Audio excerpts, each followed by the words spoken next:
Paz do Senhor para todos que me escutam nesse pequena live.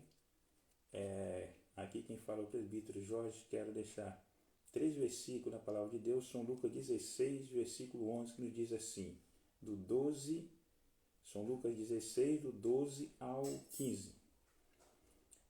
Entrando numa certa aldeia, saíram-lhe ao encontro 10 homens leprosos, quais pararam de longe e levantaram a voz dizendo: Jesus, mestre, tem misericórdia de nós.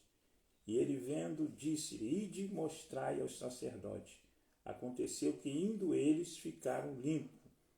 E um deles, vendo que estava são, voltou, glorificando a Deus em alta voz. E nós vemos aqui a palavra do Senhor, que foram os 10, os que foram curados.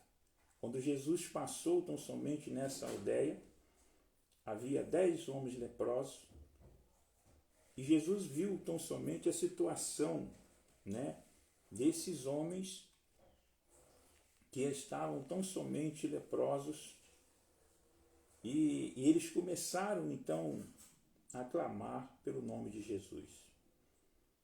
Eles começaram a dizer em alta voz: Mestre, tem misericórdia de nós. Ô Jesus, tem misericórdia de nós.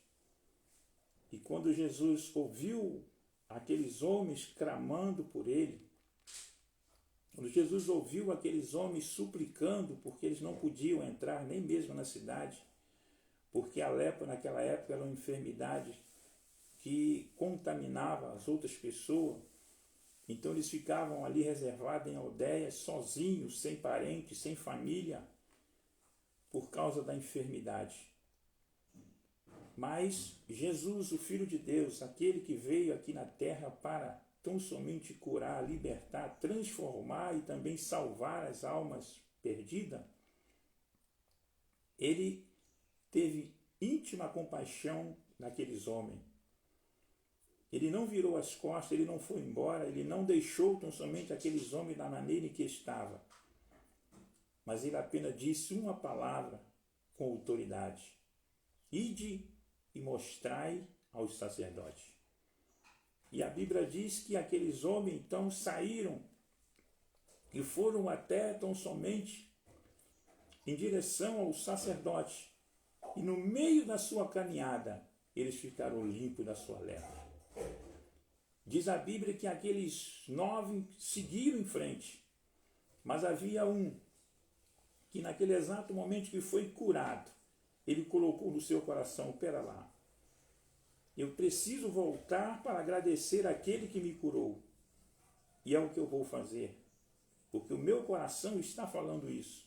E ele voltou para agradecer a Jesus. Então diz a Bíblia que quando ele voltou tão somente e se prostrou para agradecer ao Senhor, Jesus olhou para ele tão somente que, vendo que ele caiu aos seus pés, chorando e agradecendo, Jesus disse: não foram os 10 os limpos? Onde estão os 9? Não houve quem voltasse para dar glórias a Deus, senão aquele estrangeiro. Então Jesus disse: levanta-te e vai, a tua fé te salvou. Aquele homem foi bem-aventurado. Aquele estrangeiro alcançou tão somente a vitória completa, porque ele não foi somente curado da sua enfermidade, mas também curado da enfermidade que estava em sua alma, e alcançou a salvação. Quem sabe você tão somente também recebeu algo da parte de Deus, e depois que alcançou o objetivo foi embora. Mas aqueles que voltou para trás para agradecer a Deus, esses são bem-aventurados. Que você siga o exemplo desse estrangeiro, que você receba a bênção, receba a vitória de Deus, mas não vire as costas e vá embora. Mas agradeça ao Senhor por aquilo que Ele te fez, porque a maior coisa mais importante da nossa vida é a cura da nossa alma, para que nós venhamos ter direito de salvação e ter o nosso nome escrito no livro da vida. Que Deus abençoe, em nome de Jesus. Amém.